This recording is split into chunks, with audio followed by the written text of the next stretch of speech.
The complete works of Swami Vivekananda. Karam Yoga. Chapter 5. We help ourselves, not the world. Part 1. Before considering further how devotion to duty helps us in our spiritual progress, let me place before you, in a brief compass, another aspect of what we in India mean by karma. In every religion, there are three parts: philosophy, mythology, and ritual. Philosophy, of course, is the essence of every religion. Mythology explains and illustrates it by means of the more or less legendary lives of great men, stories and fables of wonderful things, and so on.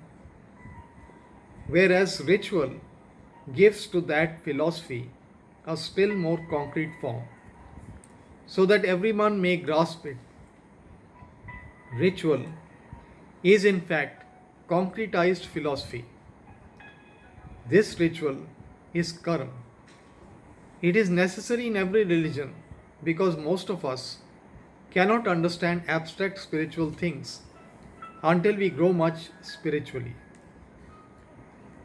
It is easy for men to think that they can understand anything, but when it comes to the practical experience, they find that abstract ideas are often very hard to comprehend. Therefore, symbols are of great help, and we cannot dispense with the symbolic method of putting things before us. From time immemorial, symbols have been used by all kinds of religions. In one sense, we cannot think but in terms of symbols. Words themselves are symbols of thought. In another sense, everything in this universe may be looked upon as a symbol. The whole universe is a symbol, and God is the essence behind it. This kind of symbology is not simply the creation of man. It is not that certain people belonging to a certain religion sit down together and think out certain symbols and bring them into existence out of their own minds. The symbols of religion have a natural growth. Otherwise, why is it that certain symbols are associated with certain ideas in the mind of almost everyone? Certain symbols are universally present. Many of you may think that the cross first came into existence as a symbol in connection with the Christian religion. But as a matter of existence, it was before Christianity was born, even before Moses was born, before Vedas were given out, and before any human record of human beings. The cross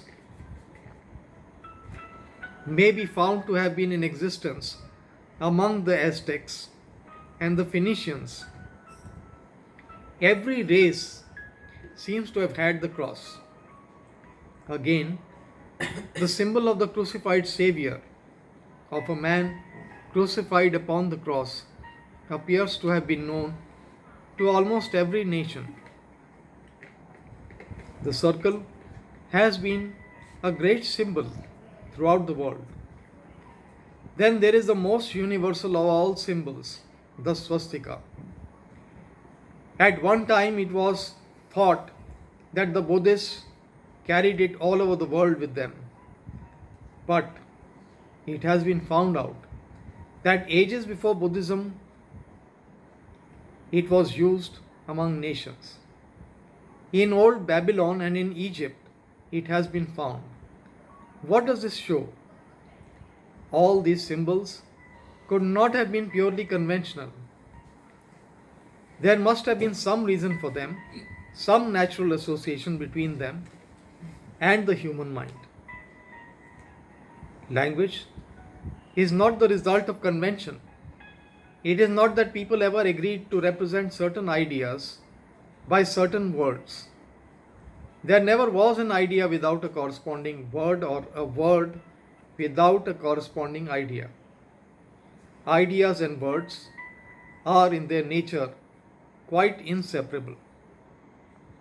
The symbols to represent ideas may be sound symbols or color symbols. Deaf and dumb people have to think with other than sound symbols. Every thought in the mind has a form as its counterpart. This is called in Sanskrit philosophy Nama Rupa, name and form. It is as impossible to create by convention a system of symbols as it is to create a language. In the world's ritualistic symbols, we have an expression of the religious thought of humanity. It is easy to say that there is no use of rituals and temples and all such paraphernalia. Every baby says that in modern times. But it must be easy for all to see that those who worship inside a temple are in many respects different from those who do not worship inside there. Therefore, the association of particular temples, rituals, and other concrete forms with particular religions has a tendency to bring to the minds of the followers of those religions the thoughts for which those concrete things stand as symbols, and it is not wise to ignore rituals and symbology altogether. The study and the practice of these things naturally forms a part of Karam Yoga. There are many other aspects of science at work. One among them is to know the relation between thought and word and what can be achieved by the power of the word. In every religion, the power of the word is recognized, so much so that in some, creation itself is said to have come out of the word. The external aspect of the thought of God is the word.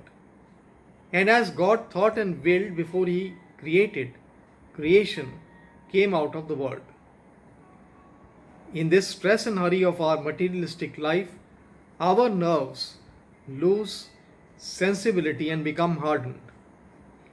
The older we grow, the longer we are knocked about in this world, the more callous we become, and we are apt to neglect things that even happen persistently and predominantly around us.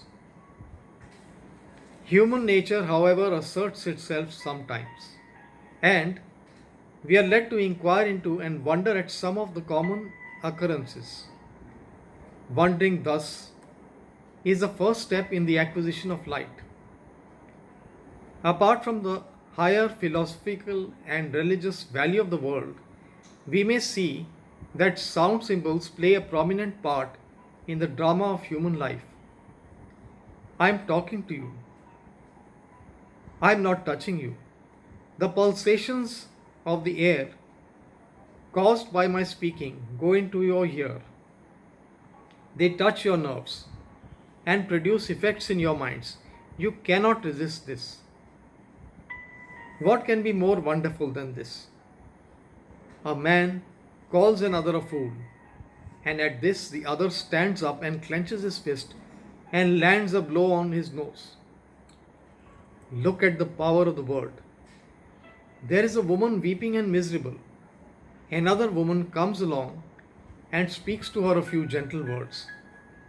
The doubled up frame of the other woman, the weeping woman, suddenly becomes straightened at once. Her sorrow is gone and she already begins to smile. Think of the power of the words. There is a greater force in the higher philosophy as well as in common life. Day and night we manipulate this force without thought and without inquiry. To know the nature of this force and to use it is also a part of Karam Yoga.